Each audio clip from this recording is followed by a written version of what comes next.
wabarakatuh.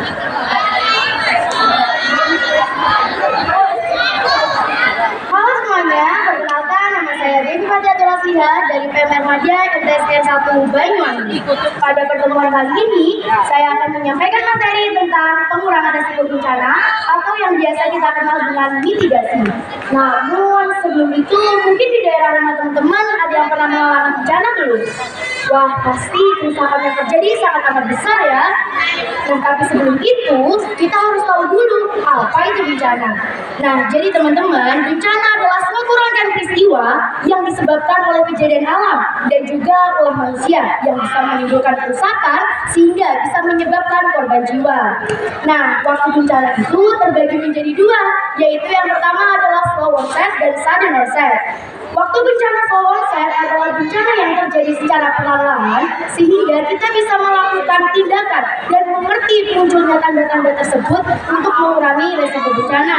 Sedangkan waktu bencana secara sudden onset yaitu bencana yang terjadi secara tiba-tiba sehingga kita tidak bisa melakukan tindakan dan tidak bisa melakukan pengurangan risiko bencana. Nah, seperti pengertiannya tadi, penyebab bencana terbagi menjadi dua, yaitu yang pertama adalah kejadian alam dan yang kedua adalah ulah manusia. Penyebab bencana karena kejadian alam itu adalah murni bencana yang terjadi oleh fenomena alam itu sendiri. Sedangkan penyebab bencana karena ulah manusia itu terjadi akibat kelalaian dan kecerobohan manusia sehingga bisa menimbulkan kerusakan dan mengakibatkan korban jiwa.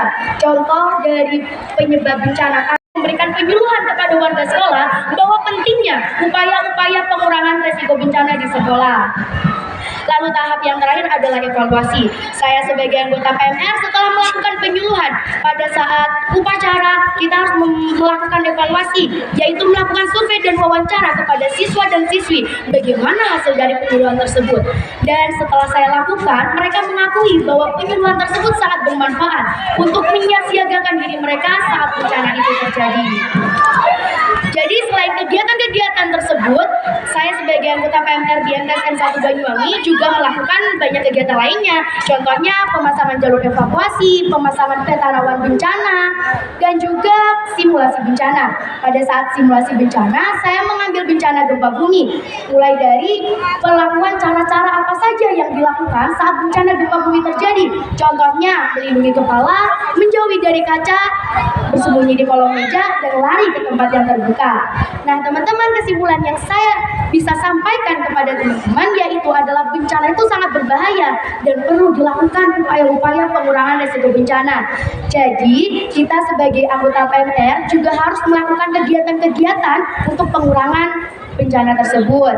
Kita sebagai PMR Madya yang bertugas sebagai peer support, bertugas untuk mendukung semua kegiatan-kegiatan sekolah dalam rangka upaya-upaya pengurangan risiko bencana di sekolah. Mungkin dari perjelasan dari saya tadi ada pertanyaan yang bisa ditanyakan?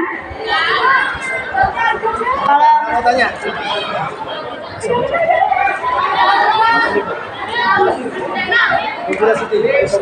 Silakan, ada yang bertanya, ngelatih. Baik, akan saya tanyakan berkaitan materi yang telah disampaikan. Pertanyaannya, bagaimana dan apa yang Anda lakukan ketika Anda sebagai petugas yang termasuk kegiatan sosial di bidang bencana? Apa yang Anda lakukan sebagai anggota PMR? Ya, terima kasih atas jawabannya dan terima kasih atas pertanyaannya dan saya izin menjawabnya. Jadi saya selaku anggota PMR MTSN 1 Banyuwangi melakukan beberapa kegiatan. Contohnya pada saat bencana di Cianjur, saya melakukan advokasi terlebih dahulu, yaitu permintaan izin untuk membantu bencana yang terjadi, mulai dari pembantuan dana, tenaga, dan pakaian yang layak. Jadi kita sebelum memberikan bantuan, kita juga harus melakukan advokasi karena kita juga ada di bawah naungan sekolah. Terima kasih. Dan kalau tidak ada pertanyaan yang lainnya, boleh saya tutup. Terima kasih dan wassalamualaikum warahmatullahi wabarakatuh.